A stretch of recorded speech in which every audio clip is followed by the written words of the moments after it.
Hey y'all, it's Ashley with A&L Bookkeeping and Accounting, and today we're going to talk about something that almost nobody in small business wants to admit out loud. Most business owners are underpaid by their own companies, not because they're failing, but because they built a system that pays everyone except the person carrying the risk. If you've ever said, "I'll pay myself when things stabilize," this video is especially for you.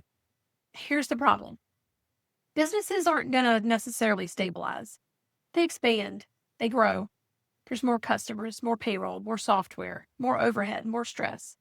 And somehow your pay stays frozen while everything else inflates.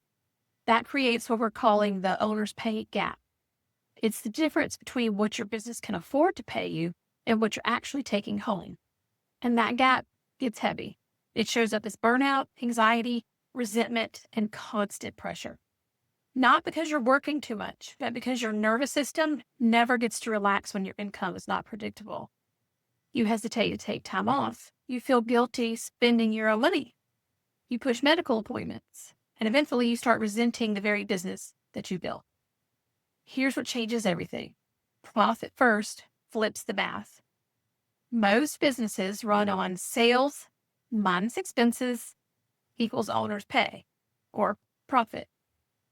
Profit first says sales minus owner's pay minus profit minus taxes equals what the business should be able to operate on.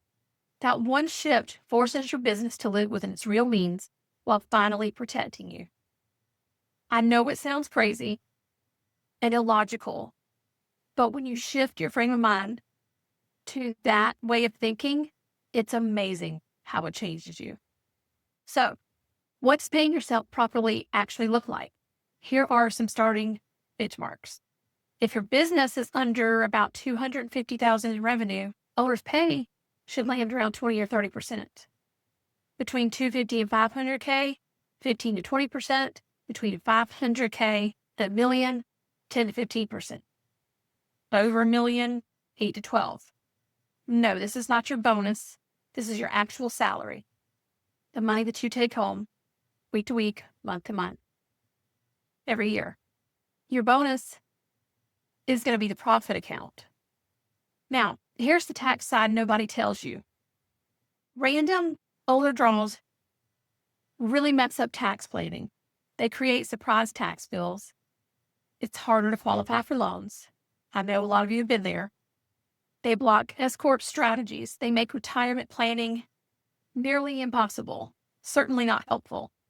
But a consistent paycheck is going to fix all of that. It fixes your relationship with your business, most of all. So here's how you start closing your pay gap. Open a separate owner's pay account. Then choose the target percentage. What I said is just suggestions. Do what makes you comfortable. Don't make it slightly uncomfortable. Third, you want to pay yourself every 2 weeks. Fourth, reduce the expense creep so that your pay is protected. Maybe you don't need to change your software right now. Maybe you didn't need that new piece of equipment. Maybe you can repair the other one. You'll figure it out as you go. And fifth, adjust your percentages as revenue grows. Your business doesn't stabilize when you starve it of leadership. It stabilizes when leadership is finally paid properly. And if your business feels heavier than it should, there's a good chance your pay gap is the reason. If you want help closing this gap, then that's what we're here for. And then we'll see you in the next one.